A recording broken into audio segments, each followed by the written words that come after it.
Hello friends. Blockchain के बारे में आज आपको एक कुछ ऐसी चीजें बताऊंगा जिनको सुन के आपका माइंडसेट टोटली चेंज हो जाएगा दोस्तों। अगर आप ब्लॉकचेन डेवलपर हो या फिर ब्लॉकचेन डेवलपर बनने का सोच रहे हो या फिर कोई कोर्स अगर आप कर रहे हो तो आप इन चीजों को जरूर सुन लीजिए दोस्तों। या फिर आप आईटी वर्ल्ड से बिलोंग करते हो दोस्तों, फिर भी आपके लिए ये चीजें जानना काफी जरूरी है दोस्तों। So without making any delay let's get started. तो दोस्तों आखिर क्या है वो गुड न्यूज़। जस्ट कुछ दिनों पहले गवर्नमेंट ने एक बजट लॉन्च किया। बजट 2022 1 फरवरी 2022 को ये बजट लॉन्च हुआ। उसमें ऑनरेबल श्री निर्मला सीतारमन जी ने अनाउंस किया कि इंडिया की खुद की अपनी डिजिटल करेंसी होगी और वो भी 2022-2023 में ही वो इम्प्लीमेंट भी होने जा रही है दोस्तों। आई थिंक कुछ अप्रैल मार्च के अराउंड में ऐसा गेसिंग बोल रहे हैं कुछ लोग कि वो लॉन्च हो सकती है दोस्तों। तो अभी इसके बारे में अगर आपको वो वीडियो जानना है, ऑनरेबल श्री निर्मला सीतारमन जी का अगर वो वीडियो देखना है और उस पर्टिकुलर टाइम स्टैम्प के साथ में मैं उसको डिस्क्रिप्शन बॉक्स में दे दूंगा, आप वो वीडियो देख लीजिएगा दोस्तों। ये जो इम्पोर्टेंट न्यूज़ है और भी मैं आपको कुछ चीज़ें, कुछ फैक्ट्स और कुछ स्टैटिस्टिक्स में आपको बताऊंगा जिनके भरोसे पे या फिर जिनके बेसिस पे आप ये डिसाइड कर पाओगे कि फ्यूचर में ब्लॉकचेन का क्या वैल्यू रहने वाला है मार्केट में, और आपको ये सीखना चाहिए नहीं सीखना चाहिए, या फिर आप एक ऑलरेडी ब्लॉकचेन डेवलपर हो तो क्या आपको इसमें बने रहना चाहिए या फिर आपको ये छोड़ के कहीं और कुछ और देख लेना चाहिए या कुछ और स्विच कर लेना चाहिए। सो फ्रेंड्स, अगर इस वेबसाइट का लिंक आपको चाहिए तो मैं नीचे डिस्क्रिप्शन बॉक्स में आपको दे दूंगा। ये वेबसाइट है अटलांटिक काउंसिल की। इस वेबसाइट में पूरे वर्ल्ड में डिजिटल करेंसी का क्या स्टेटस है ये आपको अच्छी तरीके से दिख जाएगा।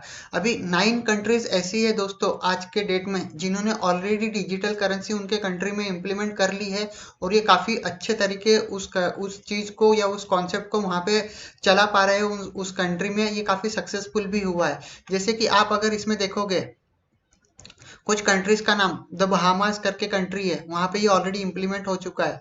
उसके बाद में ये ईस्टर्न कैरेबियन है और उसके बाद में अगर आप देखोगे तो नाइजीरिया। सो दोस्तों 9 कंट्रीज ऐसी है ये जहाँ पे ऑलरेडी इम्प्लीमेंट हो चुका है।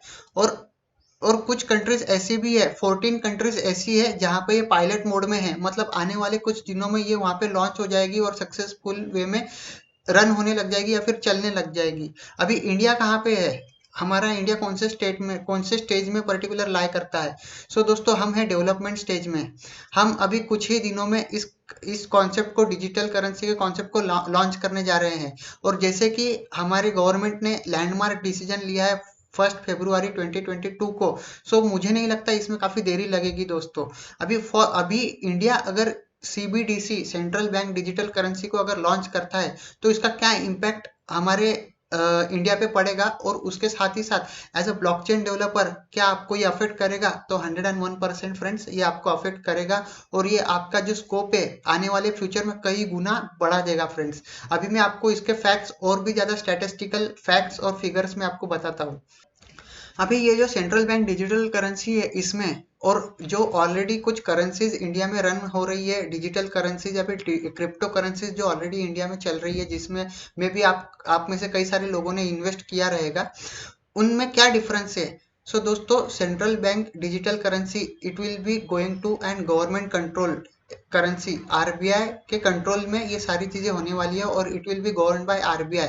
ये रेगुलेटेड करेंसी होने वाली है फ्रेंड्स। सो दोस्तों अगर आप आज इस नोट को देख पा रहे हो तो इसमें क्लियरली मेंशन्ड है कि guaranteed by the central government, ऐसा इसमें बड़े अक्षरों में लिखा है फ्रेंड्स। सो ऐसे ही दोस्तों ये भी करेंसी होने वाली है जो central bank digital currency launch होने वाली है। अभी इसके बारे में कुछ फैक्ट्स अगर मैं आपको बताऊं, सो दोस्तों आज हमारी इंडिया की जो पॉपुलेशन है वो है 1.39 बिलियन, अराउंड 140 करोड़ की दोस्तों आज इंडिया की आबादी है।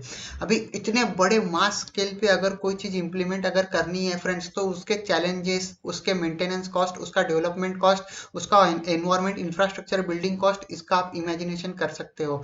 और उसका इम्प्लीमेंटेशन होने के बाद भी दोस्तों कई महीनों तक या कई सालों तक उसका इम्प्लीमेंटेशन भी होने वाला है, उसका मेंटेनेंस भी होने वाला है। उसके बाद में फ्रेंड्स अगर मैं आपको बताऊं तो इसका इम्प्लीमेंटेशन होने के बाद में सारी जो भी इंडिया की बैंक्स है, जो भी सारे फाइनेंशियल इंस्टीट्यूशंस है, इनको भी इन चीज़ों को अपनाना पड़ेगा।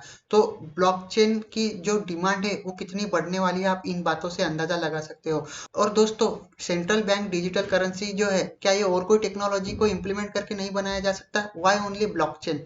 फ्रेंड्स, निर्मला सीतारमन जी ने जिस वीडियो के बारे में मैं आपको डिस्क्रिप्शन में बताने वाला हूँ, उसका टाइम स्टैम्प के साथ मैं मेंशन करने वाला हूँ, उसमें क्लियरली मेंशन किया है कि blockchain with some other technologies. अभी ब्लॉकचेन ही क्यों फ्रेंड्स, ब्लॉकचेन एक ऐसी चीज है जो कि काफी सिक्योर्ड चीजें है दोस्तों ब्लॉकचेन में।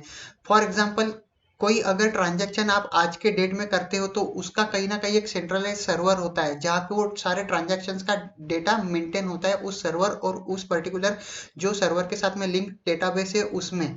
अभी ब्लॉकचेन में क्या होता है फ्रेंड्स, ये ब्लॉकचेन सिर्फ एक ही सर्वर में डेटा मेंटेन नहीं करता है, ये क्या करता है कई सारे सर्वर्स में इस डेटा को मेंटेन करता है डिसेंट्रलाइज्ड वे में। मतलब आपका कुछ डेटा यहाँ रहेगा, कुछ डेटा वहाँ रहेगा, कुछ डेटा कोई और XYZ सर्वर में रहेगा। सो हैकर को अगर कोई डेटा हैक करना है, so he has to hack all the server.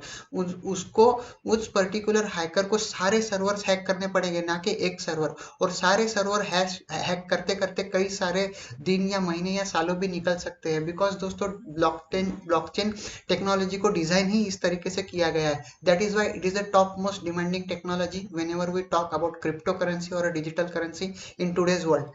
सो इसके बाद फ्रेंड्स, हम ये जानते हैं ब्लॉकचेन क्या एक जस्ट बजवर्ड है या it is really a game changing technology. So अगर आप स्टैक ओवरफ्लो के इस पर्टिकुलर सर्वे को अगर देखोगे, सो इसमें 61.44% लोगों ने बोला है कि it is a game changing technology, और कुछ 38% लोग हैं जो बोल रहे हैं कि इट इज जस्ट हाइप और it is just buzzword. But 61% लोगों ने बोला है कि it is a game changing technology. So दोस्तों, आप इसके ऊपर से समझ सकते हो। सो दोस्तों, अभी मैं आपको और एक इम्पोर्टेंट चीज बताने वाला हूँ। उसके पहले मैं आपको कुछ चीजें पूछने वाला हूँ। दोस्तों, क्या आपको ब्लॉकचेन टेक्नोलॉजी के बारे में जानना है? क्या आपको अच्छे से समझना है कि इसमें रोड मैप क्या हो सकता है whenever it comes to career development in blockchain? If you want to know, जैसे क्या सर्टिफिकेशंस आपको करने चाहिए, क्या टेक्नोलॉजीज आपको सीखनी चाहिए, कैसे आपको प्रैक्टिस करनी है और कैसे आपको इसमें करियर बिल्ड करना है, सो दोस्तों नीचे कमेंट सेक्शन में जल्दी से जल्दी मेंशन कीजिए, इस चैनल को सब्सक्राइब कीजिए, इस वीडियो को लाइक और शेयर कीजिए, जितना ज़्यादा हो सके उतना ज़्यादा। दोस्तों, मैं आपको इन डेप्थ अच्छे से फ्रॉम स्क्रैच बताऊंगा कि कैसे आप इसमें अपना करियर बिल्ड कर सकते हो।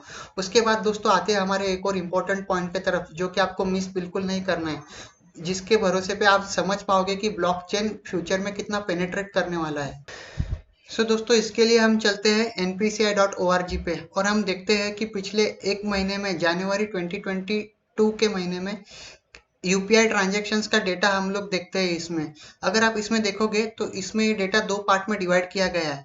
फर्स्ट पार्ट है P2P और दूसरा पार्ट है P2M। अभी P2P इन द सेंस आप अंडरस्टैंड करते हो, पीयर टू पीयर, और लेमन लैंग्वेज में मैं आपको बताऊं इजी वे में तो ये पर्सन टू पर्सन। और P2M का मतलब होता है पीयर टू मर्चेंट, यानी कि पर्सन टू मर्चेंट। अभी P2P अगर जैसे बात करें, जैसे आप जैसे लोगों के, जैसे मान लीजिए आप में से किसी को कुछ पैसे मैंने ट्रांसफर किए, आपने मुझे रिटर्न ट्रांसफर किए, तो वो ट्रांजेक्शन्स। और पीयर टू मर्चेंट का मतलब होता है जैसे आप कोई शॉप पे गए और आपने वहां पे कोई ट्रांजेक्शन किया, कुछ सामान आपने लेन देन किया, तो वो वाले ट्रांजेक्शन्स। सो दोस्तों, पीयर टू पीयर ट्रांजेक्शन्स की हम अगर आज बात करें दोस्तों, सो पीयर टू पीयर ट्रांजेक्शन की हम अगर बात करें तो वो है 6,67,270 करोड़। सो इतने ट्रांजेक्शन सिर्फ एक महीने में हुए, वो भी पर्सन टू पर्सन। और उसके बाद इसको हम सम अप करेंगे पीयर टू मर्चेंट वाले ट्रांजेक्शन से, तो ये हुए हैं 1,64,722। सो इतने ट्रांजेक्शन्स पिछले ओनली जनवरी मंथ का डेटा मैं आपको बता रहा हूँ, ये ओनली जनवरी मंथ का मैं डेटा आपको बता रहा हूँ।